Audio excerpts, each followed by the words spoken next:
Oui, Rebecca, absolument. Nous sommes ici pour ce 3e rendez-vous France 3 Centre Val-de-Loire et le 500e anniversaire de la Renaissance et de la mort de Léonard de Vinci. Nous sommes au château de Gien, château qui est, comme je vous le disais tout à l'heure, un château qui est pré-Renaissance. On en parlera tout à l'heure. C'est aussi le musée de la chasse. Et comme on est à Gien, on va parler bien entendu de faïence. Mais avant toute chose, petite leçon d'histoire avec le petit Trachler illustré. Regardez.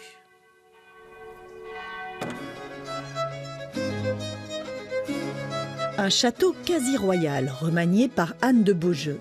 En 1481, elle reçoit le comté de Gien en apanage de son père Louis XI. Une sorte de compensation, car étant une femme, elle n'accéderait pas au trône. Femme de tête, elle pratiquait aussi la fauconnerie. Alors il y a une dame qui a fait construire le château, qui s'appelle Anne de Beaujeu, et qui chassait au vol. C'était une chasse facile à réaliser pour les femmes, et c'est pour ça qu'elle était très appréciée. Régente du trône de France, Anne de Beaujeu jouera un rôle majeur. C'est dans ce château qu'elle protégera son petit frère, alors âgé de 13 ans, le futur Charles VIII. Le nouveau château est alors pourvu des commodités qu'elle y a fait installer. On va aussi retrouver des traces de confort, je dirais, en termes de vie quotidienne, et notamment avec la présence d'étuves, de salles des bains, de latrines. Donc voilà, vraiment des choses pour la vie quotidienne et qui rendent la vie quotidienne beaucoup plus confortable. Gien si particulier avec ses briques polychromes et ses motifs dont la symbolique reste encore obscure aujourd'hui. Gien est un château avec une architecture sans prétention. Ça peut s'apparenter à une sirène de prime abord. On peut aussi dire que c'est une mélusine. C'est pas vraiment en fait. On est sur de la décoration purement et simplement. Ce ne sont pas des gargouilles pour terroriser les pigeons comme on peut trouver sur les cathédrales et les autres monuments. L'Oriel, c'est un balcon, un petit balcon sur 2 étages où en fait on peut se tenir à 1 ou 2 personnes. Donc c'est vraiment juste pour contempler les alentours, les environs. C'est purement décoratif pour le coup. À la mort d'Anne de Beaujeu, le château reviendra à la couronne. Et juste avant de partir pour les guerres d'Italie, François Ier viendra à Gien pour confier la régence à sa mère, Louise de Savoie. Un sujet signé Mélanie Trechler et nous allons tenter de retourner à Gien, au château de Gien où nous attend Denis Gannet-Meyer en direct pour nous faire vivre ces festivités des 500 ans de la Renaissance. On me fait signe en régie que la liaison est coupée. Eh bien, en attendant, on va tenter de voir ce reportage sur la récolte des asperges dans le Berry, un reportage de Catherine Lacroix. Qu'il pleuve, qu'il vente ou qu'il fasse soleil, la récolte des asperges commence à 6 h du matin. Cette aspergerie berrichonne a été plantée en 2005. Sa particularité, produire des asperges vertes. Cette année sera sa 2e année de pleine production. Le travail ne manque pas pour les 5 cueilleurs. Les asperges, c'est une activité qui n'est pas mécanisée, voire pas mécanisable. On a quelques chariots qui nous permettent d'assister à la récolte pour porter les caisses, mais les asperges sont ramassées une par une chaque jour. La culture des asperges vertes est très différente à l'œil de celle des asperges blanches. Ici, le couvert est très fourni, une volonté du producteur. On va amorcer la conversion en bio en 2019, mais on a fait le pari avec mon frère de travailler sans aucun pesticide, uniquement avec des solutions naturelles. Après plus de 5 heures passées dans les champs sous une pluie battante, le groupe rejoint l'atelier où le travail va continuer. Il faut maintenant trier et préparer la récolte du jour. Donc ici on conditionne les asperges. Donc le produit brut arrive, on le pose sur les tapis roulants et ensuite on alimente la machine ici avec les asperges. Elles sont coupées par la scie, ensuite elles sont lavées, elles sont triées en fonction de 3 calibres. Donc les asperges fines, les asperges de taille moyenne et les grosses asperges. C'est une culture qui est très dépendante du temps. Donc comme aujourd'hui on a un temps pluvieux, on a une récolte assez moyenne. Donc là ça représente de bonnes heures de conditionnement. Après cela, il reste à mettre en botte les asperges pour la quasi-totalité de la récolte, à l'aide là aussi d'une machine. Un travail long et coûteux en main-d'œuvre qui explique le prix. Mais pour le producteur, le produit le mérite. Son principal avantage, c'est vraiment qu'on ne l'épluche pas, ou très peu, qu'elle est beaucoup plus tendre Et on a la possibilité de faire une multitude de recettes avec et une multitude de cuissons. On travaille avec quelques grossistes, quelques grandes surfaces également, mais on privilégie surtout la vente directe, puisque les 2/3 de nos ventes se font en vente directe. 18h30, la vente directe à la ferme commence. 2 points de vente sont ouverts, auxquels s'ajoutent plusieurs marchés du département, dont Châteauroux. Petit à petit, le nombre des amateurs de ce légume, très différent de sa cousine, la blanche, grossit en Berry. Et nous avons rétabli la liaison avec le château de Gien où nous attend Denis Gannet pour nous faire vivre les 500 ans de la Renaissance. Denis, on vous avait perdu. Où êtes-vous ? Ben oui, tout à fait. Je suis toujours au château de Gien. Alors, je ne sais pas hein, si les asperges on mangeait des asperges à la Renaissance. Bonjour Marie-Pierre. Bonjour. Ça va ? Je voudrais qu'on parle tout de suite de cette tapisserie qui, elle, alors si le château est, je l'ai dit tout à l'heure, pré-Renaissance et Renaissance, cette tapisserie est totalement Renaissance. Oui, en effet, c'est une tapisserie qui date du XVIe siècle, Oui. qui a été tissée dans les Flandres et qui évoque une chasse aujourd'hui disparue, ou pratiquement disparue. Oui. C'est la chasse à l'épieu, qui est une arme de jet, un petit peu lancée comme un javelot. Oui. Et là, sur un auroch, qui lui est une sorte de taureau sauvage. Un taureau sauvage. Oui, ça devait être assez rustique quand même. Je pense. Comme chasse. Alors, bien entendu, ce château de Gien est aussi un musée. Je disais le musée de la chasse. On va circuler un petit peu dans ce musée. C'est principalement, on n'y voit pas trop la chasse à courre. On y voit principalement quand même la chasse à tir. Alors, on y voit également la chasse à courre. Ah oui, bon, bah, oui. je vais me faire gronder. Là, Ah je oui, le sens, je attention. Oui, toutes les chasses Oui. qui sont évoquées ici Oui. dans ce musée.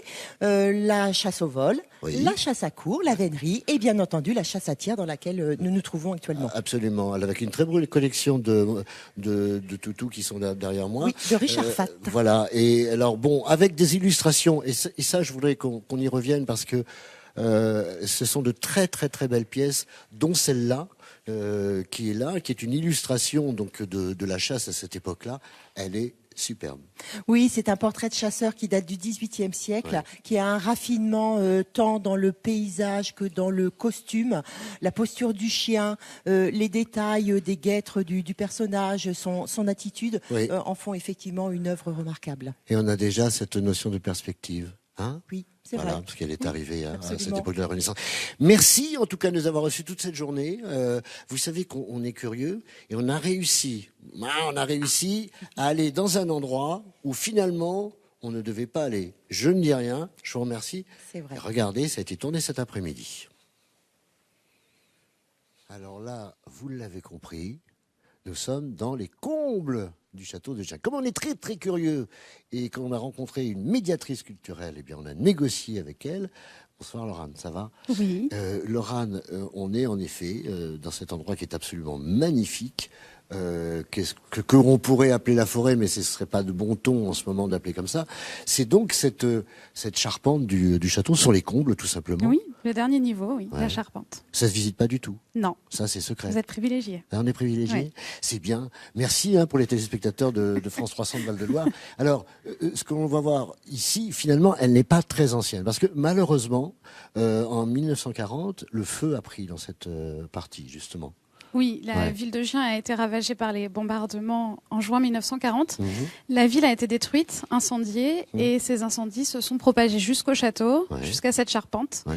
Et beaucoup pensaient à l'époque que le château était perdu, et finalement, c'est une pluie d'orage providentielle qui a permis d'arrêter les flammes. Ah, c'est génial ça. Orage providentiel. Comme quoi la pluie, des fois, faut pas se plaindre. Oui.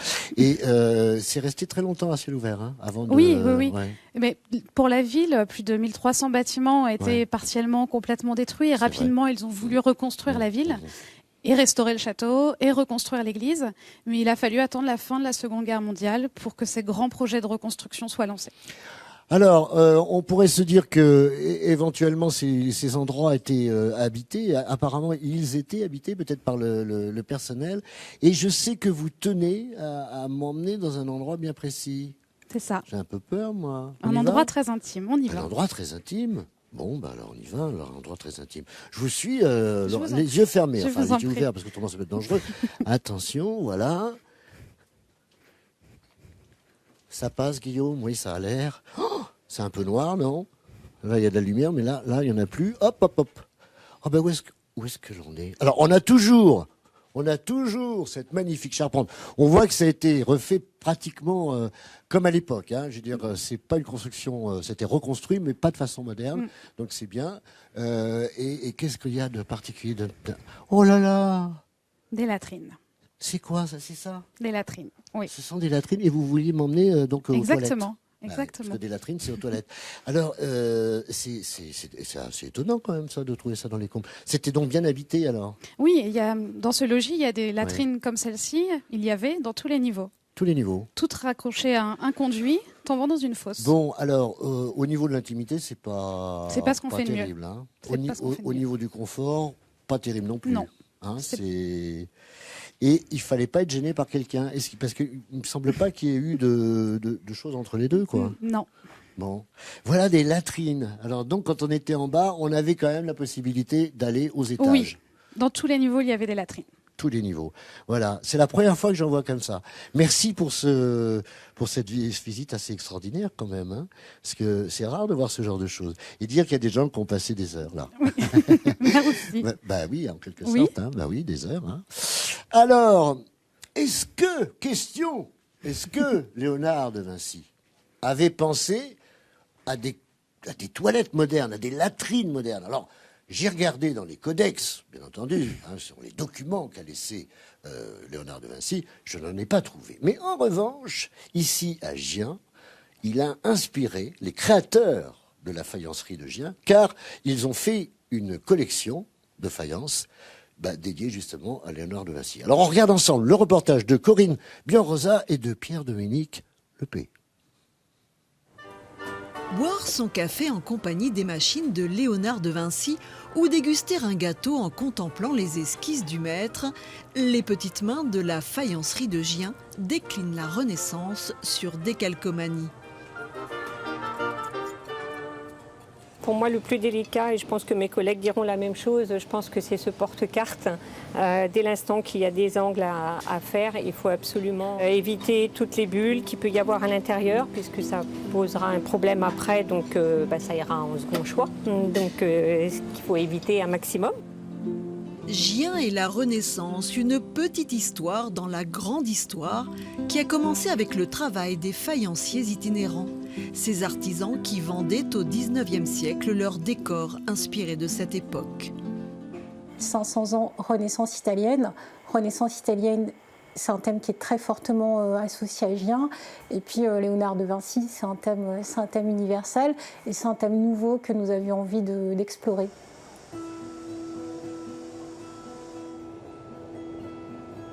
À l'époque, la belle vaisselle était un signe de richesse. Pour restituer l'univers de Léonard de Vinci, les créateurs maison ont travaillé à partir de reproductions des codex, les carnets de notes de l'italien. Nous sommes partis de planches d'archives comme celle-ci, qui ensuite après sont donc scannées. Et notre travail est de recomposer, piocher certains éléments pour après les recomposer selon les gabarits, soit d'une assiette comme vous voyez ici, soit d'un vide-poche selon les pièces du service.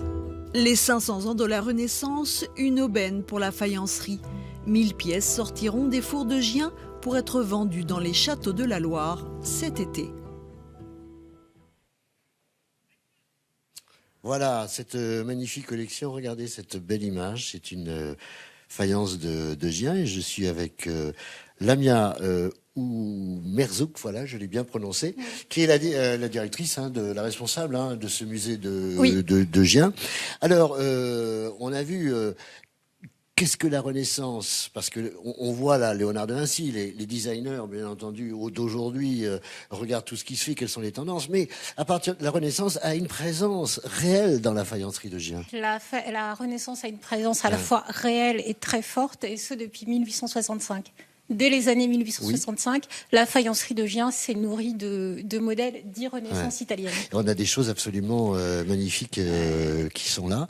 Et regardez, là, on a même, donc, vous le voyez, c'est Guillaume qui vous le montre, c'est François Ier qui se retrouve autour d'un... C'est un plat. Le portrait de François Ier qui apparaît sur ce plateau des guerres. François Ier qui est une figure très, très récurrente dans nos productions. D'accord. Alors, j'imagine que on dit 500 ans de Renaissance, mais justement la faïencerie aussi. On va parler de vaisselle, on rentre à partir du moment où la Renaissance démarre. Catherine de Médicis amène la fourchette. Je veux dire, on commence à avoir un confort de table qui est loin de l'époque médiévale. On commence vraiment à être plutôt raffiné. On est effectivement plutôt raffiné, on aime la très belle vaisselle, ouais. On aime les belles décorations et pour ce qui nous concerne, on est à la fois entreprise d'art de la table et aussi créateur de pièces décoratives. D'accord. Aujourd'hui, est-ce que l'on va encore chercher des choses? Est-ce que les gens sont intéressés pour retrouver ces périodes différentes de la Renaissance ou pas? Ah oui, bien sûr. Oui, on a à la fois des collectionneurs, on a des amateurs qui sont à la recherche de modèles anciens, parmi lesquels ceux de la Renaissance italienne. Merci Lamia d'avoir été notre invitée. Je voudrais juste vous parler d'un événement qui aura lieu le 29 et 30 juin. Ça sera superbe. C'est 500 cavaliers pour les 500 ans de Chambord.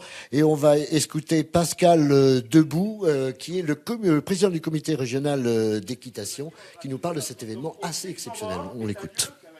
On aura mis en place des kilomètres et des kilomètres de chemins en région, qui sont des chemins on a travaillé avec les communes, on a travaillé avec la région, avec les départements, pour obtenir que ces chemins resteront des chemins qui seront destinés à l'itinérance, à la circulation douce, et particulièrement à la circulation équestre. Et ces chemins-là seront balisés, donc faciles. Aujourd'hui, on a un site qui s'appelle geocheval.com, où on peut découvrir l'ensemble des itinéraires équestres en France, et particulièrement en région Centre-Val-de-Loire. Voilà, c'est ainsi que l'on va se quitter. Et je vais regarder dehors ce magnifique château. Regardez. Oh, on se retrouve. Voilà Rebecca, c'est fini pour aujourd'hui. On était donc troisième rendez-vous ici au château de Gien. La semaine prochaine, on ira au château d'Annette et ça sera Lucie qui vous accompagnera. Je vous souhaite une excellente soirée. À bientôt.